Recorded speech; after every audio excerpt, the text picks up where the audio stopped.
Okay. The first mountain jam? Well, Dickey Betts and Barry Oakley and Reese Winans, Dickey's wife Dale, Yeah. and a drummer named John Meeks had a band called The Second Coming. Yeah, I've heard of that. And they did mostly 60s covers and some old blues covers. Yeah. And I had a band called The Load, Oh, yeah. which was a three-piece power trio, kind of like Cream, Oh, yeah. I like Cream. with another great guitar player from Sarasota, Braden area named Larry Reinhardt, who was later with Iron Butterfly for one album and Captain Beyond for 3 albums. And he used to play with Dickey before The Second Coming and the Blues Messengers. And we all lived in Jacksonville in a greenhouse and a gray house on the same street, a few houses apart, Oh, wow.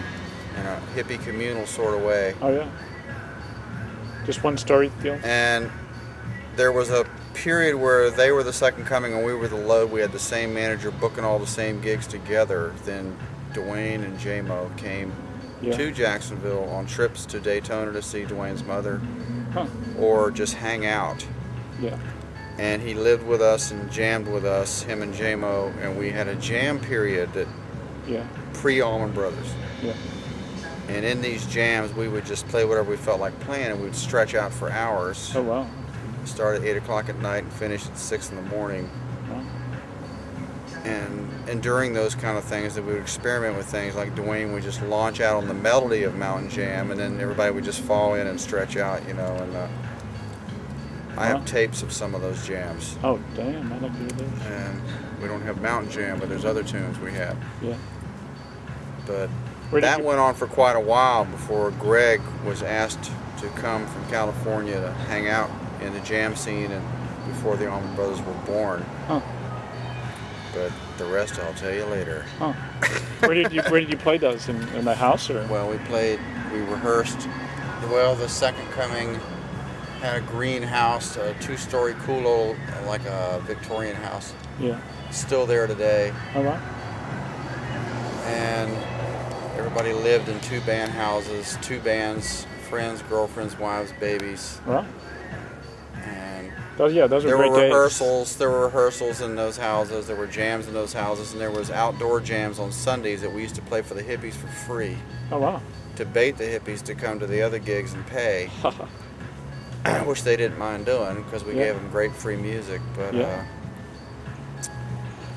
one of the places we used to play was the Forest Inn and the Armory and the Jacksonville Beach Coliseum and other local areas, Palatka, Florida, Amphitheater. We played around the northeast corner of Florida. We played in Sarasota, Braden, and Tampa area too. Oh, really? At the Armory here. You played at the Armory? Municipal Auditorium.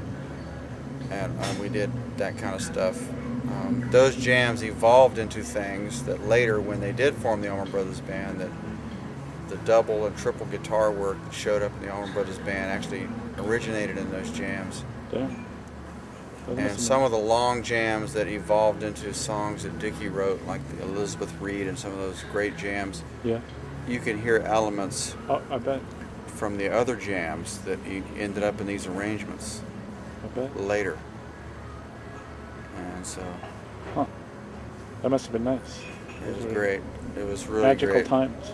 People just loved the spontaneity of it, and it evolved into the birth of Southern rock. As definitely. It's like the press in the world calls it Southern rock. I mean, the Allman Brothers don't really like the term because they played jazz and fusion and grooves that were not just rock. Yeah. Although when they moved to Macon from Florida, the rest of the world thinks they came out of Macon, but they really came out of Florida. That's true. Was it Daytona or Jacksonville? Greg and Duane were in their early, say 9 or 10 years old, into their teens, and their early bands were Daytona. Dickey and Barry and me and Reese Winans and Larry Reinhardt and John Meeks, Monty Young, we were all from this coast. Yeah. If you drew a line straight across the state, it's a fairly straight line from Daytona to the Sarasota, Braden area. But we ended up converging in Jacksonville. Jacksonville is where the music was born. Some of the early members of what became Leonard Skinner used to come to the shows and sit on the front row and hang out and watch us play. Wow. They had a band called 1%. They weren't real good in the beginning. Later they got better. Yeah. Later they evolved into Leonard Skinner and later became a great Southern band. Oh yeah. By the time the Allman Brothers moved to Macon and the rest of the world found them, then other bands like Wet Willie, Marshall Tucker, Charlie Daniels, other people moved to Macon around the Capricorn record scene. And what the world calls Southern rock was exposed to the world from there. The truth is, it was all born in Jacksonville, Florida, Yeah. as a jam scene, and before that it was Daytona Beach and Sarasota, Braden, and Oneiko, Samoset musicians. If you trace the roots all the way back, that's really what it is. Where did Dickey I meet was Duane? one of the founding fathers of in those jams and living in those houses. There's film of this. Wow. And tapes. You got some tapes that are going to come out at some point. They're not the most perfect thing in the world, Oh but no. I always wish I had brought my tape to Central Park because I could have taped that. if you were, say, 25 or 30 or 35 now and you wonder what it was like in the 60s, Exactly. these tapes will eventually tell you what it would be like to be a young person and go to a show with a blanket and a cooler Oh yeah. and stay there from 8 o'clock at night till 6 or 8 in the morning and just... Oh yeah. Those days were great. Now everything's so controlled now. It's like. Well, anyway, Okay. That's we'll great. do more later. Alrighty.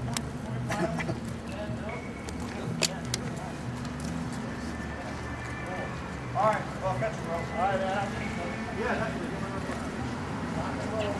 Hey, man, can you make me copies after we get all this?